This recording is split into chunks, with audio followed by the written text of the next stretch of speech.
Hi everybody, welcome back to the shop. In this one, just finishing off the baggage door, fixing the gap that I had, and also making it removable. Hope you enjoy it. Cheers.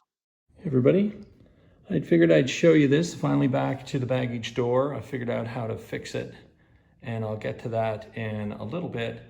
But about to rivet this thing on. But before I do, I just wanted to share a modification that I'm doing. Again, I don't recommend this for anyone, but this is what I'm doing. You'll see here, I've taken this eyelet here and I've cut it just a little bit off, maybe a quarter of it. And what that's going to allow me to do is it's going to allow me to put a pin in here. So instead of inserting the pin down through the top, as I've been playing with this, I've found that once I put it down through the top, I can't get it out again. So I have to take this off. Obviously, once it's riveted on, I won't be able to do that. But what I'm going to do here is a modification I've seen other people do, where they'll take the pin here and bend it over, have one go up to the top, one go down to the bottom, bend it over, and then make another bend, and it'll go into the back of the door. So it's the same kind of modification you do for the hinge for the seats, where you've got a little pin you can pull out. I'm looking to do the same here. And then once it's done, one side of the pin will come out, and what I'll do is I'll have a hole in the back of the door, and that pin will actually go in that hole. So once the door is closed, you won't be able to open it.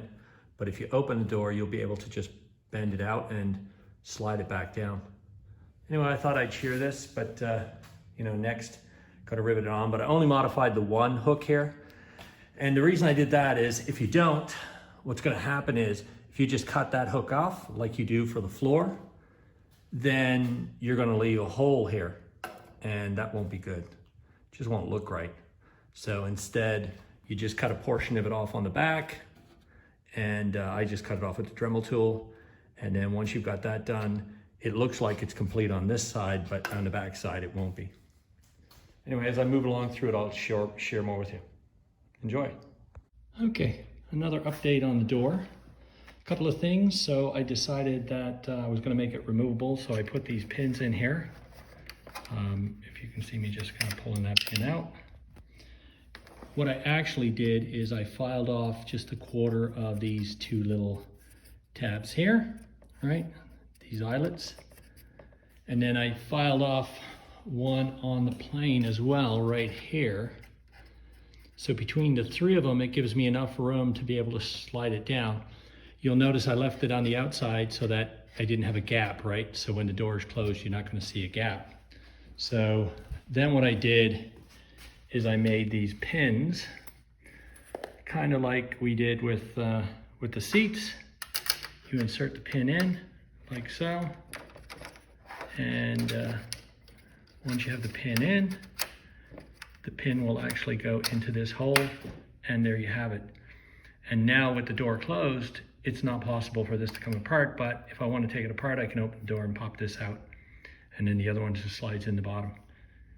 Anyway, I figured I'd share that. The other thing that I found is one of the frustrating things with the door is when I put it on the plane, there was a gap on the top. It was pretty significant and right here. So what I did is I ended up taking the skin off the back of the door and remounted. And what I found is the door is very flexible.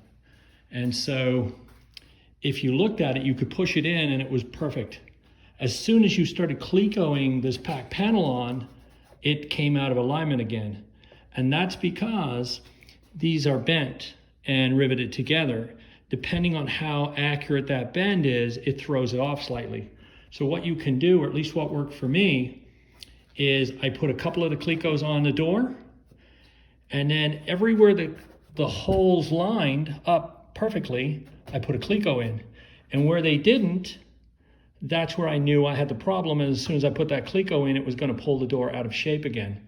So what I did is I took my persuader, which is this guy right here, and ever so gently tapped on the corner or where it was slightly out and got the holes to align. And they weren't off by much. They were off by, You know, not even a millimeter is my guess, probably half a millimeter, but it was enough to throw the door out of alignment, and it seems to work really well now. And so I'll attach it, I'll put this back plate on. As I rivet it on, I'll also make sure it stays in alignment and if I have to do any adjustments. But it really didn't require much. You could have bent it yourself by hand. It was just ever so slightly out. And I'm guessing it's because, you know, when two people rivet this corner and bend it over, you know, the rivets are not quite the same. Maybe the material stretches a little bit, your bucking bar is hitting it, any number of things. But anyway, I thought I'd share that. That was a pretty big deal for me, and very happy about it right now. Anyway, I'd figured I'd share that. And cheers. And actually the other thing is, now what I've started to do is put the cover on the back here. So this is the hinge. And the only thing that didn't work out well is, I don't know if you'll be able to see it, but there's like, I guess you can. There's a dent here. And that's because I forgot this metal bar here is slightly in from the skin. And it was really hard to get a bucking bar up in here, in between it. And when I started bucking it, it moved it in. It is what it is. I toyed with, before I did it, whether I should use a pull rivet there or not. But I thought, I should be able to get in there and buck it, and I did. So anyway, that worked. And then also you had to put these two rivets in here. If you can see those. By the way, what I was able to do is I was able to get this bucking bar, which is it's the heavy bucking bar that I have, and I was able to squeeze that up inside of this on the back of it. And that worked out really well. Hope you enjoy. Cheers. So there's the door mounted. As you can see, you can't actually see that I've cut away any of those sections in here. They're hidden. I still haven't riveted the back side of it yet, but I will do that. Don't expect that should be too much of an issue. But overall, it looks a lot better than it did.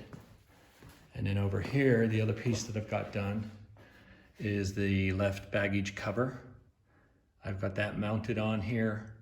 Pretty straightforward, nothing too crazy about it. The only thing that was a little different is this access panel I have on the bottom. I had to cut out a little tiny bit, just kind of sand it out of the way, because the flange on the bottom would interfere with it. Wouldn't have mattered anyway, but I really wanted the access panel, so it worked out good. But other than that, this is pretty much going to be the end of the baggage area. Like I said, I just still got to do the blind rivets for the back of this, but should be pretty straightforward. So I'm pretty happy. This at least gets the baggage area pretty much done. I guess the only thing I've got left to do with this is I prime it. I haven't primed it yet, and I've got a few parts that need to be primed. So I'll do those, and that's when I'll finally mount it. Cheers.